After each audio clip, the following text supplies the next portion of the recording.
আমরা জানি যে আমাদের এই আন্দোলন ছিল সিভিক রিজার্ভেশন থেকে শুরু করে দুর্নীতি এবং আমাদের এত যে লেট করছে পরীক্ষা, সব কিছুই কিন্তু এই আন্দোলনে তুলে ধরার জন্যই আসা হয়েছে। এবং এই এক্সাম ডেট আমরা এতদিন হয়ে যাচ্ছে পাচ্ছি না, তার জন্যই মূলত আসা হচ্ছে। আমি যেমন বহরমপুর থেকে শিয়ালদা 4 থেকে 5 ঘন্টা জার্নি করে এসেছি, এইভাবে অনেকে অনেক দূর থেকে এসেছে, কেউ একদিন আগেও এসেছে। তা আন্দোলনটা সবার জন্য, তাই সবাইকে আসার দরকার ছিল। খুব অল্প কয়েকজন এসেছিল।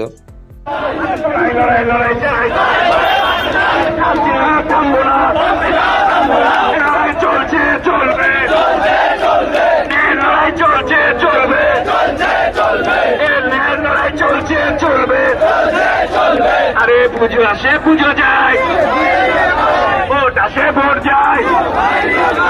এত কষ্ট পর অনেক স্টুডেন্ট, অনেক স্যার অনেক দূর থেকে আসার পর যে বার্তাটা তুলে ধরার দরকার ছিল, পিআরবির কান পর্যন্ত পৌঁছানোর কথা ছিল, সেটা করেছে। তার জন্য সকলকে অনেক অনেক ধন্যবাদ। এবং যারা আসতে পারেনি তাদের কর্তব্য ছিল সবাইকে সাপোর্ট করা। কিন্তু এখানে কিছু স্টুডেন্ট যারা চায় যে পরীক্ষা না হোক, এখন যারা চায় যে দুর্নীতি হোক, তারা বা কিছু ইউটিউবার যারা কোনো দিনই ফেস দেখায় না এবং আন্দোলনে আসে না, স্টুডেন্টদের নিয়ে ভাবে না, সপ্তাহে 2, 3, 4টে বুকস বার করে, নোটস বার করে, এদিক ওদিক কপি করে, গুগল থেকে কপি করে, তারা আবার অনেক কথা বলছে যে অনেকে ভিউজের জন্য গিয়েছে। একটা মাল আছে তো যে ইউটিউব করে কোনোদিন ফেস দেখায় না, নিজে মানে অসাধু ব্যক্তি, সবাই জানে সেটা। আন্দোলনে না গিয়েও বলছে আন্দোলনে গিয়েছি, 5 নম্বর টোটোর পিছনে ছিলাম, আর 5 নম্বর টোটোই ছিল না আন্দোলনে। তা যাই হোক, ওই ব্যক্তিদের কাছ থেকে একটু দূরে থাকবে এবং মিথ্যা করে বলছে আমরা আন্দোলনে গিয়েছিলাম। কারণ আমরা আন্দোলনে গিয়ে প্রত্যেক ইউটিউবারকে খোঁজ করেছি, প্রত্যেক ইউটিউবারকে কথা বলেছি। আর এখানে বড় কথা হচ্ছে কিছুজন 10 থেকে 5 জন এরকম হবে যারা আমরা স্টুডেন্টরা ইউটিউব করি বা কিছু স্যারেরা ইউটিউব করে।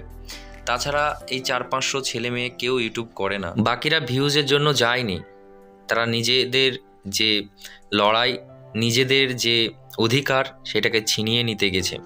এই যে স্যারেরা গেছে, এই স্যারেরা মূর্খ নয়।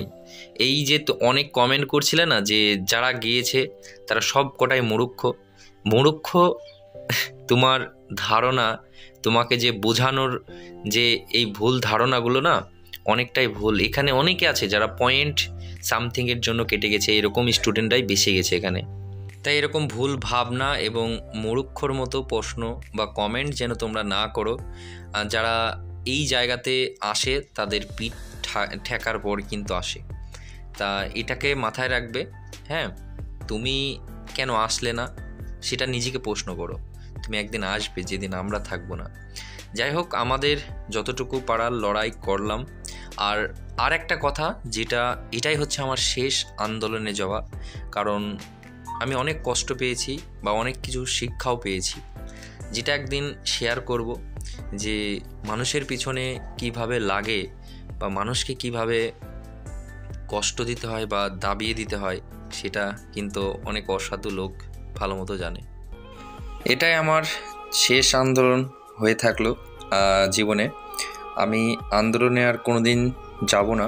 সবাইকে সবশেষে একটা কথাই বলবো, কেউ যদি আমার কোনো কথায় দুঃখ পেয়ে থাকো ক্ষমা করে দেবে। আর পড়াশোনাটা লাগাতার করো, চোখ বন্ধ করে করো। পরীক্ষা ঠিক একদিন হবে, লেট হলেও হবে। চাকরি হলে তখন সবার সাথেই দেখা হবে।